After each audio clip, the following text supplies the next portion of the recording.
Yo, what's going on, everybody? It's your boy Pata back with another video on the YouTube channel. Today's video is going to be a different kind of video. Today, we're going to go ahead and break down the best XP card that you can get and upgrade in Hockey Ultimate Team. So drop a like, subscribe, turn the notification bell on if you guys are new, and appreciate all the support. So again, we're going to be breaking down all 5 of these XP cards that you get by completing the XP path, right? And you get all 5 of them, right? But the thing is, which one would I upgrade, the best options that I would upgrade for free? Because you do get free XP tokens within the progression path, and you should, it's 15 to get them fully to their 90 overall. You should be able to get their XPs just by playing the battle pass. So we're going to kind of give you guys what I think is the best option to build, and then also we're also going to break down the best sets, because if you don't know, they also released XP Season 2 sets where you can trade in collectibles and stuff like that. And I'm going to give you guys the best sets that you guys should be focusing on. And then we're also going to talk about the best ways to gain XP, but I'll probably talk about that at the end of the video. So let's kind of just get right into this. All right, last on my list is going to be the goaltender. I don't think it's smart to, kind of build a goalie, but I do want to say one thing though. Like, after every event in Hockey Ultimate Team, I always say, like, you should never use those many coins and stuff to build a goalie unless it's your favorite team or that goalie is like your favorite player, right? For example, like Carey Price, Henrik Lundqvist, stuff like that. I said, I don't think it's worth it, but if you're a Canadiens fan or you like Price, then go ahead and build a card. Same thing in this, right? If this is your favorite player, build your favorite player, all right? Don't just say, that's the one thing about Hockey Ultimate Team everyone needs to understand, right? Like, don't listen to other people's opinions. Like, if that's your favorite player, your favorite team, go build the card. Who cares if the card is not as good as other cards, right? It's all about playing how you want to play. That's the beauty of Ultimate Team. But this video is really meant for people that just want to get the best of the best, right? Card to use. And I just don't think having a goaltender is smart. Because there's so many good cards you're passing up on, right? So that's kind of my big intake on that. But if you want to build a goalie, this is actually a good chance to get a decent goalie for free. I just don't think it's worth it, because why would you pass up other free cards for a goalie who's probably not even that good? You know what I mean? All right, I got Brandon Montour. He's going to be kind of the second last option I would pick. Unless you're a Kraken fan, I just don't think this card is that worth it. He comes with Heat Seeker. He's got, the synergies he has aren't bad, right? Like, he's got decent synergies, but 87 acceleration, 92 agility, 89 speed on him. His endurance is just not that good. I like his slap shot power, 94. It's still a pretty solid card, right? It's a solid defenseman card, but I think there's better right-handed D-men in the game. That's kind of my big emphasis I want to make, is like, I think there's so many good defensemen in the game, especially right-handed D-men, that I don't think this card is worth building, you know what I mean? Because again, you're getting Victor Hedman at the end of the XP path anyways, right? Do you want to spend all your XP tokens on upgrading Montour when you can get Dylan Strome or Mark Scheifele? I just don't think it's smart, but it's still a pretty decent card. And the number 3, I got Jake Wellman. I'm not gonna lie, I think he's a pretty solid card. Like, 88 speed. I mean, he's got one less speed than Montour. 84 endurance kind of sucks, but again, he's got a slightly worse shot, but I do think, 90 strength is pretty solid. I like gold shutdown. That's the one thing compared to Montour. I think, Heat Seeker's not a bad ability, right? But I think both of them are very, very similar. It kind of goes off preference. They're both number 3 for me. If I had to choose, though, I would most likely probably build. It really depends, though. I think Jay, he's not bad, but he's got a solid synergy. I like, shutdown, but I would say, I do think that Montour is better than the previous card. I do think Montour is better than Wallman, but it really depends. They're very, very close, right? I think with Montour, you get a little bit higher endurance, right? With, you get 86 endurance, 94 wrist shot power, 97 slap shot power, plus you get the Heat Seeker. So this is going to kind of be more of like an offensive card.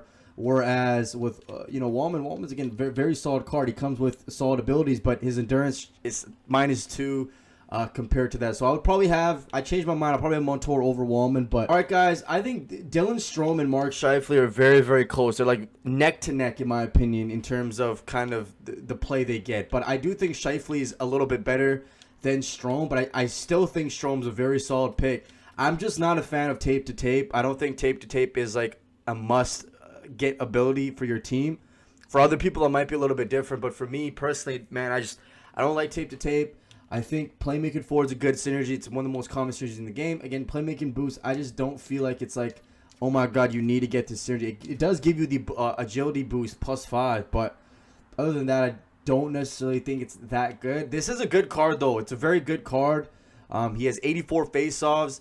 84 faceoffs to me is a little bit mid, though. I think there's so many good centermen in the game that have good faceoffs. I just don't think that, you know, the 84 faceoffs is quite worth it to me. But he's got 89 slap shot accuracy, 92 slap shot power, 90 wrist shot accuracy, 92 wrist shot power on him. It's a pretty solid card.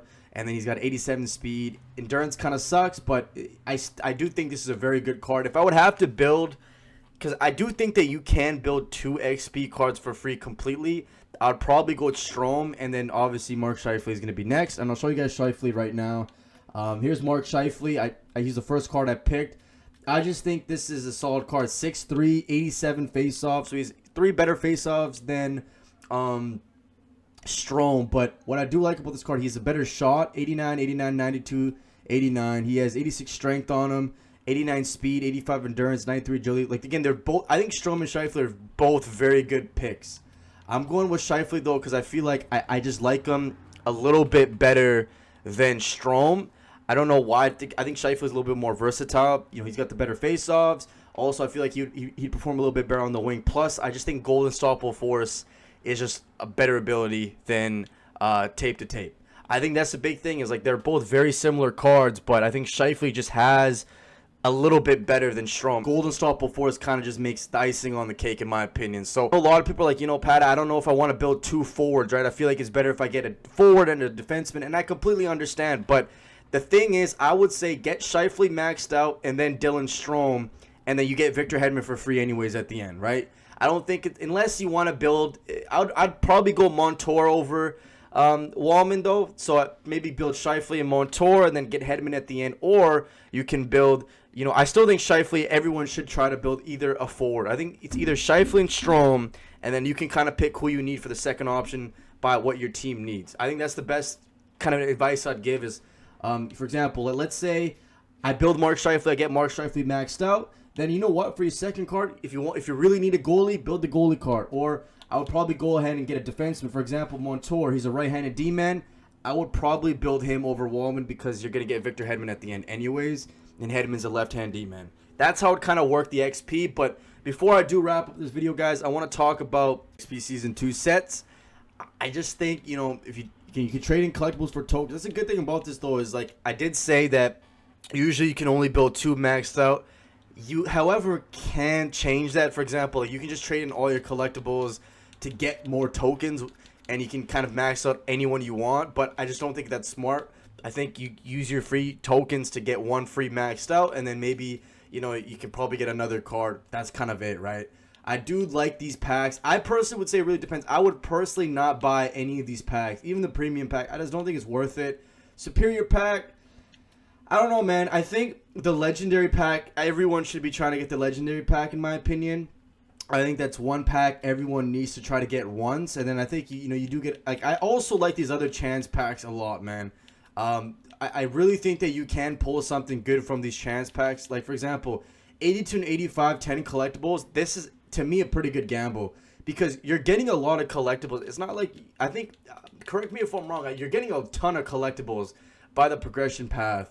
I kind of wish they had XP objectives as well. I think that would be a little bit cool, but maybe for next season. But I think everybody should try to at least get the legendary pack, which is 60 collectibles, and then I honestly think the 80 to 85 chance pack is a very good pack to get.